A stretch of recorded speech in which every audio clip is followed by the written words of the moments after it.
Welcome to Malaga, a relaxed coastal city in the southern Spain, surrounded by beautiful beaches of Costa del Sol and mountains behind it. It's a great place to experience carefree Andalusian spirit, but still have all the amenities of a bustling city. With a population of almost 600,000, Malaga is the sixth largest city in Spain. Malaga is easily reached from the airport just outside the city by train. There are high-speed railway connections to other major Spanish cities. There also are regular buses and regional trains connecting the city with the local touristic resorts, like Torremolinos, Benalmádena and Fuengirola. Let's have a walk through the city to check out what it has to offer. Like most of European cities, the heart of Malaga is its old town.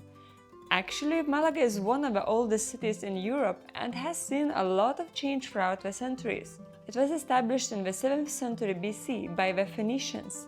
Later the Romans came and built over the Phoenician ruins. Today the remaining Roman theatre stays as a reminder, and although it is not in its best shape, it is free to see and visit. After the Romans came the Arabs, who ruled Malaga for more than 700 years, until it was taken back by the Spanish. There is plenty to see in Malaga of this era. Most notable is the Alcazaba of Malaga, a beautiful medieval Arab palace. One can easily spend a few hours exploring the palace and its gardens, with plenty of fountains, cute nooks, and wide views overlooking the city. The Alcazaba is around 1,000 years old, as it was built between the 8th and 11th centuries. However, the indoors don't have much left, just a few exhibitions of reconstructed pottery. But it's the garden and the views that take all the attention anyway. I wonder, how did they manage to bring fresh water up here back in the old days? The Alcazaba also has a small cafe at the top level of the palace, where you can have some typical local refreshments and snacks. I had a tortilla de patatas and tinto de verano, a light summer drink which is just red wine mixed with lemon soda. I was amazed with the place and the view it provides. On top of that, there also were some squirrels running around the trees nearby. The only downside there is that the Alcazaba doesn't have a connection for visitors from there to the Gibralfaro Castle, that is standing at the top of the same hill. So to reach that, I had to go back down to the sea level and climb the same hill again from another side. But just don't underestimate the hills in Malaga. They are all so steep. I wish I knew beforehand that there is a local bus going up to the Gibralfaro Castle. But the climb gave yet more great views of the city and the port with the sea. Gibralfaro fortifications were first built in 10th century, and they got much more expanded in 14th century. Gibralfaro Castle has a walled corridor connecting to the Alcazaba Palace as well, although it is not accessible for visitors. Gibralfaro is a large defensive castle with tall walls and the main tower standing 17 meters high. These tall walls standing above the whole city were not just for the views as it is today. When the Spanish were reconquering the lands from the Arabs, this castle was under siege in 1487 for 3 months and was taken only when hunger forced Arabs to surrender. Later, the castle was used as a fortress up until the beginning of the 20th century. Today, this is the best location for wide views of the city and one of the favorite spots of the locals to watch the sunset. For me personally, Gibralfaro Castle was way more beautiful than the Alcazaba of Alhambra. The fortress there was much smaller. On the day I visited the castle, there was one sight catching everybody's eye. It was a certain ship at the port. Malaga is a famous stop for cruise ships, and this one is the largest in the world, the brand new Wonder of the Seas. Speaking of ships, the port itself is quite a nice place to stop by when in Malaga. It also often hosts sailing ships, and there is a very nice promenade around the port, filled with popular cafes, restaurants, and even a local crafts market.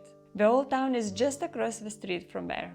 The largest building and the main attraction of the old town is the Cathedral of Malaga, a remnant of the post-Arab era. Closely surrounded by buildings from all sides, you cannot see it all at once, and this makes it look even bigger. The construction of the cathedral started in the beginning of 16th century in Gothic style, but later the project switched to Renaissance and Baroque styles. The construction was not going well, and it lasted up until 18th century, when it was finally decided to stop, even though the second tower wasn't finished yet, so it still stands until today not fully finished. The old town spread out all around the cathedral is interesting on its own. With all the buildings being quite tall and the streets so narrow and intertwined, it can feel like a real maze. Some more notable locations in there are the wide Constitution Square and the big shopping street, if you feel like getting some Spanish fashion items.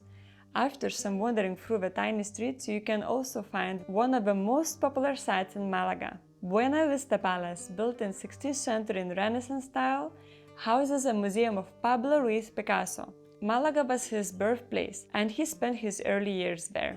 His house is also open as a museum, not far from this one. But the Palace Museum is where his art is displayed. The museum houses almost 300 of his works, donated by Picasso family. The museum doesn't feel very large, but it is very interesting to have a look of how Picasso's style had changed throughout the decades. This museum is probably the most popular site in Malaga, and it gets long waiting lines, so it is better to buy the tickets online. Malaga can boast of many more museums and galleries as well. The city has plenty. Another famous place is Carmen Thyssen Museum, situated just behind the Constitution Square. Carmen Thyssen's collection consists of plenty of works by Spanish artists, mainly from the 19th century, but there also are some older works. Most paintings depict the daily life and landscapes in Andalucia, showing us how life in this region used to look like centuries ago. Beautiful. If you like modern art more, then you can visit Pompidou Center in Malaga, built next to the port. It is the second site of the famous Pompidou Center in Paris. While it is not very large, there you can find exhibitions of famous artist paintings and sculptures, as well as contemporary art installations. Overall, I managed to visit just these 3 museums in one day, with my 4-year-old son tagging along. But there are plenty more museums to see, including the Archaeological Museum of Malaga and the Flamenco Museum. The old town itself is a very fun place to be at, especially on weekends, when you can see a lot of street artists and fun bachelor parties. The restaurants and bars seem to always be fully packed there. One famous bar is El Pimpe, which boasts that it was favored by Antonio Banderas, who is originally from Malaga. Anyway, the bar, while fully touristic now, still looks really interesting inside.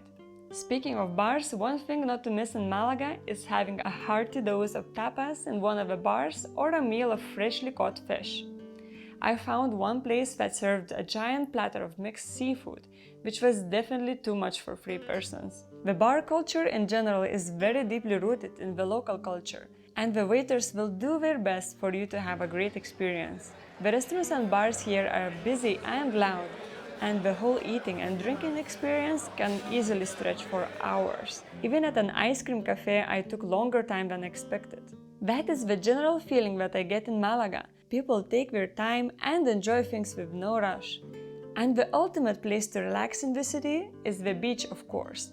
The most popular beach is Playa Malagueta, situated on the east side from the port, where you can easily spend the whole day soaking up the sun, having drinks in one of the beach bars, chiringuitos, with sticks of fire-grilled sardines or anchovies for a snack. So that is how I see Malaga, a maze of narrow streets rich in history and art, yet filled with energy of the people who know how to enjoy the everyday life.